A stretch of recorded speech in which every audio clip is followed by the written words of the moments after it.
Ito na po yung buntis nating baboy, no. Bali, hindi siya ganun kalakihan, pero tignan nyo po yung tiyan ay napakalaki. So, sana po mabigyan tayo kahit 5 anak lang dahil unang anak lang naman ito.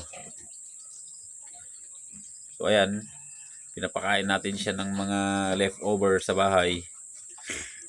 O, mayroon tayo dyan mga pinagbalatan ng saging. Siyempre, dinagyan din natin ng darak.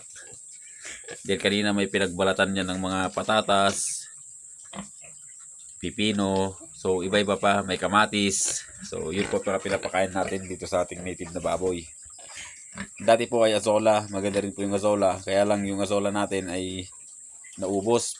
Kinain po ng ating mga isda sa fish pan.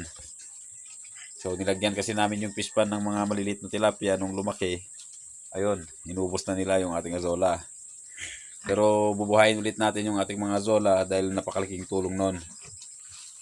Then ito sa dalawa naman dito, nandito yung ating dalawang baboy. So ito po yung lalaki natin. Medyo malaki po siya. So itong mga to inahin natin na nabili natin, nabansot po sila.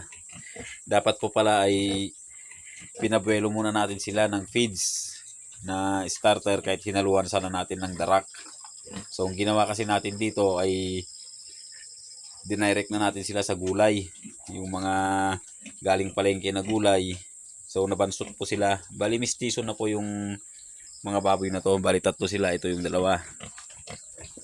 Dati magkakasama yung tatlo na yon. Itong isa nilagay ko dito kasi laging nabubuli. Hindi siya makakain. So kaya ang ginawa natin, hinalo natin siya dito sa kapatid niya. Kaya ngayon medyo nakakabawi. Tingnan nyo naman yung tiyan niya. Ay parang busog na busog sila. Dahil hindi po masyadong makasarili itong lalaki. So ito medyo may pagka makasarili. Gusto niya pag kumakain ay talagang siya lang ang kakain. Yun po yung style niya. Pero kita nyo naman yung mga katawan nila. Talagang bumabawi na sila mula nung pinaghiwalay natin yung ano. And then napapakain na rin natin kasi sila ng mga may halong feeds minsan kasi pinapabawi natin sila baka sakaling makarecover itong mga maliliit nating inahin. And then balak din natin na i-cross sila sa mga mistiso para lalaki yung lahi ng ating mga native na baboy. So ayan, bali magpaparami rin tayo ng ating mga alagang native na baboy.